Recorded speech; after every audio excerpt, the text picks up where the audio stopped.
أعوذ بالله من الشيطان الرجيم بسم الله الرحمن الرحيم إنا أنزلناه في ليلة القدر وما أدراك ما ليلة القدر ليلة القدر خير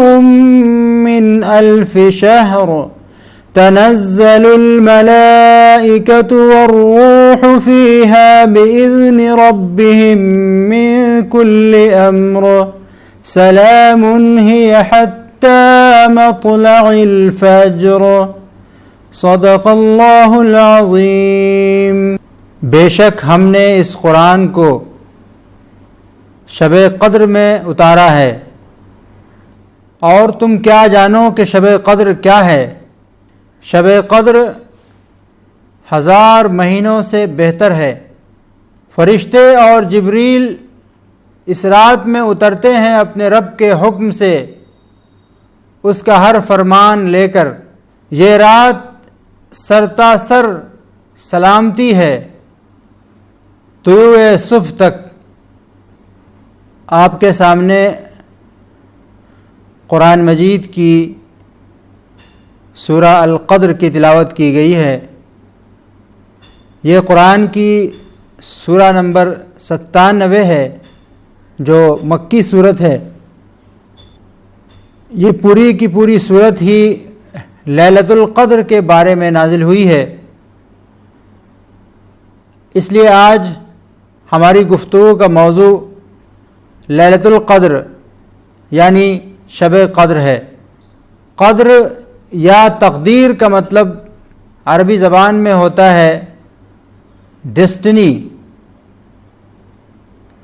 یعنی محکم قانون اور اٹل فیصلے۔ تو شب قدر وہ رات ہے جو رمضان کے مہینے میں واقع ہوتی ہے اور جس میں قرآن نازل ہوا تھا۔ تو یہ رات گویا نزول قرآن کی یادگار کے طور پر اللہ تعالیٰ نے ہمیشہ کے لیے مقرر فرما دی ہے، کیونکہ قرآن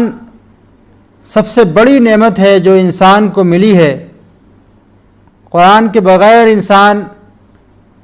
اس دنیا میں وہ مطلوب زندگی نہیں گزار سکتا جو اللہ تعالیٰ کو انسان سے مطلوب ہے۔ اسی مقصد کے لیے اللہ تعالیٰ نے قرآن نازل فرمایا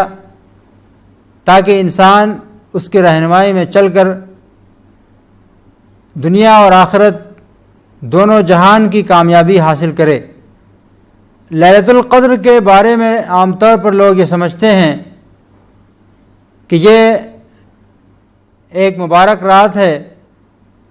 بہت ہی فضیلتوں اور برکتوں والی رات ہے، بس اچانک اس رات میں جاگ کر تمام فضائل حاصل کر لیے جائیں۔ یعنی جو شخص اس رات میں جاگ کر عبادت کر لے، بس اس کو تمام فضائل اور تمام برکتیں حاصل ہو گئیں۔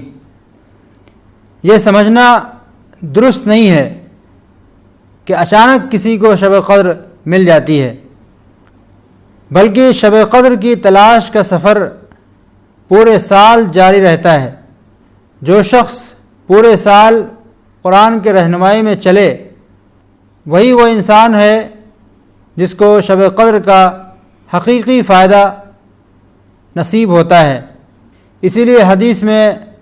یہ شرط لگائی گئی ہے کہ من قام لیلۃ القدر ایمانا و احتسابا غفر له ما تقدم من ذنبه، کہ جو شخص ایمان اور احتساب کے ساتھ لیلۃ القدر میں کھڑا ہو، اللہ کی عبادت کرے، اللہ کا ذکر کرے، اس کے گناہ اللہ تعالیٰ معاف فرما دیتا ہے۔ اگر یہ کوئی اتفاقی چیز ہوتی تو ایمان اور احتساب کی شرط لگانے کی ضرورت نہیں تھی۔ یعنی اس کا مطلب یہ ہے کہ جو شخص اپنے اندر وہ ایمان اور احتساب کی معرفت پیدا کرے جو اپنے اندر قرآن کی روح کو پیدا کرے وہی وہ شخص ہے جس کو شب قدر کی حقیقی برکتیں اور حقیقی رحمتیں ملتی ہیں کہ کم من قائم لیس لہ من قیامہ الا السحر، کہ کتنے ایسے لوگ ہیں جو راتوں میں جاگتے ہیں اللہ کی عبادت کرنے کے لیے، لیکن حقیقت یہ ہے کہ ان کو جاگنے کے سوا اور کچھ نہیں ملتا، یعنی وہ صرف کھڑے ہو کر اور جاگ کر رات گزارتے ہیں، لیکن اس کا جو حقیقی فائدہ ہے، جو اسپرٹ پیدا کرنی مقصود ہے، وہ اسپرٹ پیدا نہیں ہوتی۔ اس لیے جو شخص یہ چاہتا ہے کہ وہ شب قدر کی برکتوں کو حاصل کرے، اس کو پورے سال قرآن کی رہنمائی میں اپنی زندگی کا سفر طے کرنا ہوگا، اس کے بعد ہی وہ ایک پریپیئرڈ مائنڈ انسان بن سکے گا، ایک تیار ذہن بن سکے گا۔ وہ رمضان کی برکتوں کے لیے اور شب قدر کی رحمتوں کے لیے گویا کہ ایک قسم کا وعیہ بن سکے گا کہ جب وہ شب قدر کی رحمتیں اور شب قدر کی برکتیں نازل ہوں تو وہ اس کو اخذ کر سکے، ورنہ اگر اس نے اپنے آپ کو اس کا اہل نہیں بنایا ہے تو شب قدر تو واقع ہوگی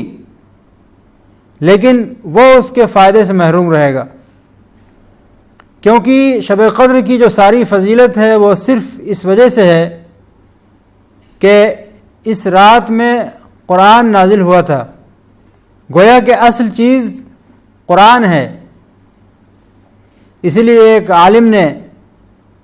بالکل درست فرمایا تھا کہ لوگوں کا حال یہ ہے کہ وہ شب قدر کی تلاش میں بہت زیادہ کوششیں کرتے ہیں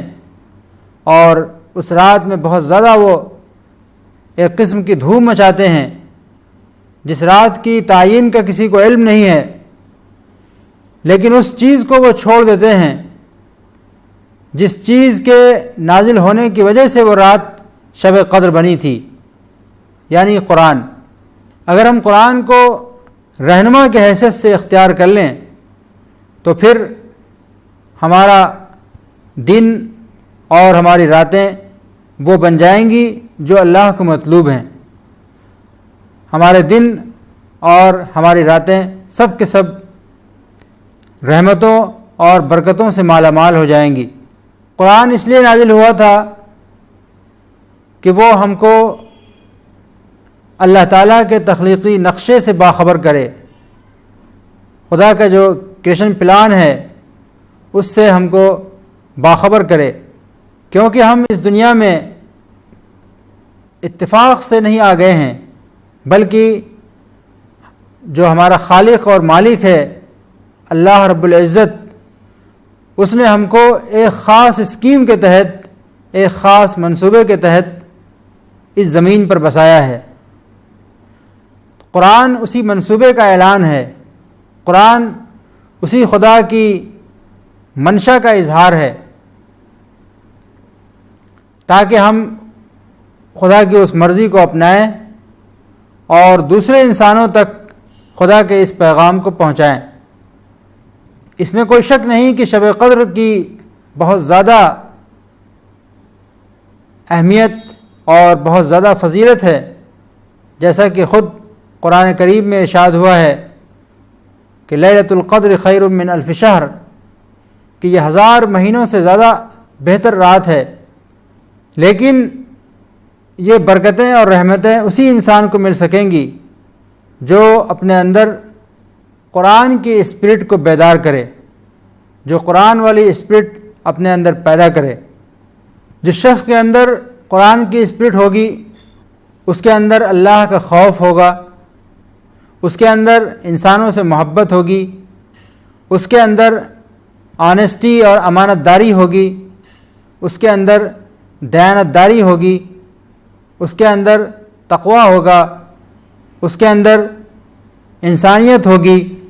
اس کے اندر دوسروں کے لیے محبت ہوگی، اس کے اندر دوسروں کے لیے خیرخواہی کا جذبہ ہوگا، وہ نفرت سے پاک ہوگا، وہ کینہ و حسد اور عداوت جیسی چیزوں سے اپنے آپ کو اوپر اٹھائے گا، وہ لالچ اور لسٹ اور اس طرح کی جتنی سطحی چیزیں ہیں ان سے اپنے آپ کو بچا کر زندگی گزارنے والا انسان ہوگا۔ اس لیے حدیث میں آتا ہے کہ رسول اللہ صلی اللہ علیہ وسلم کو ایک رات متعین طور پر شب قدر کا علم دے دیا گیا تھا، چنانچہ آپ ایک صحابی کے ساتھ اپنے گھر سے نکلے کہ چل کر مسجد میں لوگوں کو یہ اطلاع کر دیں، مسجد میں لوگوں کو یہ بتا دیں کہ وہ کون سی رات ہے جس میں شب قدر واقع ہوگی۔ لیکن جب آپ گھر سے نکلے تو آپ نے دیکھا کہ دو مسلمان آپس میں لڑ رہے تھے۔ فَتَلَاحَ رَجُلَانِ مِنَ الْمُسْلِمِينَ فَرُفِعَتْ، تو حدیث میں آتا ہے کہ آپ نکلے تھے شب قدر کی تعیین کا علم سکھانے کے لیے، لیکن جب راستے میں آپ نے دیکھا کہ دو مسلمان آپس میں لڑ رہے ہیں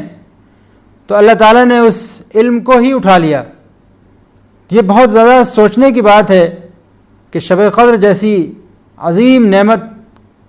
کی تعیین کا علم ملا تھا جو 1000 مہینوں سے زیادہ افضل ہے۔ اللہ سے بہت زیادہ معافی مانگی جائے، اللہ سے بہت زیادہ استغفار کیا جائے، اور اس میں یہ پہلو بھی شامل ہے کہ انسانوں کو بھی معاف کیا جائے۔ الا تحبون ان یغفر اللہ لکم، اگر ہم یہ چاہتے ہیں کہ اللہ ہم کو معاف کرے تو سب سے پہلے ہم کو یہ کرنا پڑے گا کہ ہم ان انسانوں کو معاف کریں جن کی طرف سے ہمارے دل میں کوئی منفی جذبہ آ گیا ہے، ہم ان کو معاف کریں، جن کی وجہ سے ہم کو کوئی تکلیف پہنچی ہے ہم ان کو معاف کریں۔ جب تک ہم دوسروں کو معاف کرنے والے نہ بنیں اس وقت تک ہم کو بھی اللہ کے ہاں سے معافی ملنے والی نہیں ہے۔ تو ہم انسانوں کو معاف کریں اور اس کے بعد ہم اللہ سے معافی مانگیں تو اللہ تعالیٰ ہم کو بھی معاف فرمائے گا۔ تو شب قدر میں جو سب سے اہم چیز ہے مانگنے کی وہ اللہ سے معافی اور مغفرت ہے، یعنی شب قدر میں اللہ تعالیٰ سے جو روحانی دعائیں ہیں وہ بہت کثرت سے کرنی چاہیے۔ یعنی آپ اللہ سے یہ مانگیں کہ اللہ تعالیٰ ہمارا تزکیہ فرما دے، اللہ تعالیٰ ہم کو ربانیت اور روحانیت عطا فرما دے، اللہ تعالیٰ ہم کو تقوی اور شکر کی حقیقی کیفیات عطا فرما دے، اللہ تعالیٰ ہمیں حمد کی توفیق عطا فرما دے، اللہ تعالیٰ ہمیں قرآن کا فہم عطا فرما دے، قرآن کے سمجھنے کے لیے ہمارے سینوں کو کھول دے، اللہ تعالیٰ ہمیں اس قرآن کی روشنی میں اپنی زندگی گزارنے کی توفیق عطا فرما دے اور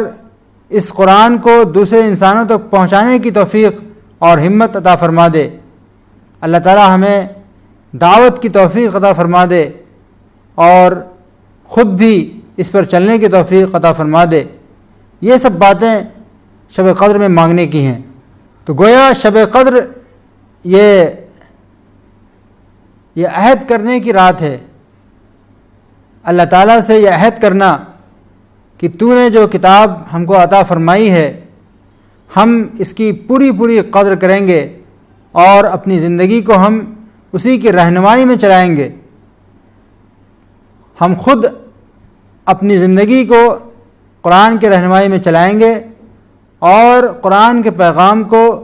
دوسرے تمام انسانوں تک پہنچائیں گے۔ یہ عہد کرنا ہے شب قدر میں۔ جو انسان اس عہد میں پکا ثابت ہو انشاءاللہ اس انسان کو ضرور شب قدر مل کر رہے گی۔ شب قدر کی جو رحمتیں ہیں، فرشتوں کی جو صحبتیں ہیں وہ ضرور اس کو مل کر رہیں گی۔ تو خلاصہ یہ ہے کہ شب قدر کوئی ایسی چیز نہیں ہے کہ اچانک ایک انسان ایک رات میں بیدار ہو اور وہ شب قدر پا جائے، بلکہ یہ سال بھر اور زندگی بھر جاری رہنے والا ایک سفر ہے۔ وہ سفر جو قرآن کی رہنمائی میں طے ہو، جس انسان نے قرآن کو اپنا رہنما بنا لیا ہو، جو اس کی رہنمائی میں چلتا ہو، جو اس کی منع کی ہوئی چیزوں سے رک گیا ہو، جو اس کی بتائی ہوئی چیزوں پر چلنے لگا ہو، وہی وہ انسان ہے جس کو شب قدر کی رحمتیں ملتی ہیں۔ تو شب قدر نزول قرآن کی یادگار ہے۔ اس رات میں ہم کو یہ عہد کرنا ہے کہ ہم اپنی بقیہ زندگی کو قرآن کی رہنمائی میں چلائیں گے، اور جس چیز سے ہم کو سب سے زیادہ بچنا ہے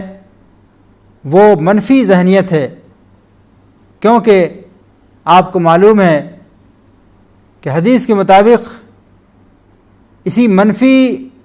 ظاہرے نے شب قدر کی تعیین کا علم اٹھا لیا۔ اب اگر ہمارا یہ حال ہو کہ ہم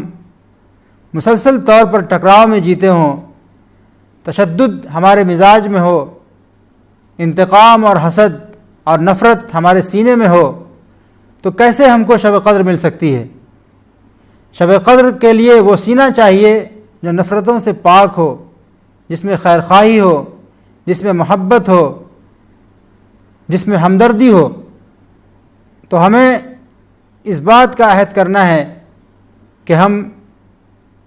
قرآن کو اپنی زندگی کا رہنما بنائیں گے، اور اس قرآن کو ہم دوسرے انسانوں تک پہنچائیں گے۔ جو شخص ان دو باتوں کو پوری گہرائی کے ساتھ اپنی زندگی میں شامل کر لے، اس کے بارے میں یقین کے ساتھ کہا جا سکتا ہے کہ انشاءاللہ وہ کبھی بھی شب قدر کی رحمتوں سے محروم نہیں ہوگا۔ ہر سال جب رمضان کے آخری عشرے میں شب قدر آئے گی تو اللہ تعالیٰ ضرور اس کو اس رات میں کیفیات سے بھری ہوئی عبادت اور دعا کی توفیق عطا فرمائے گا۔ حدیث میں آتا ہے کہ اتنی زیادہ کثرت کے ساتھ فرشتے شب قدر میں اترتے ہیں کہ زمین کا کوئی چپا اور کوئی حصہ باقی نہیں بچتا جہاں کوئی فرشتہ موجود نہ ہو۔ اور اس رات جبریل اترتے ہیں اور فرشتے اترتے ہیں، اور کسی سچے مومن کو جب وہ پاتے ہیں تو اس سے وہ مصافحہ کرتے ہیں، اور فرشتوں کے مصافحے کی علامت یہ ہوتی ہے کہ اس انسان کو اسپرٹ والی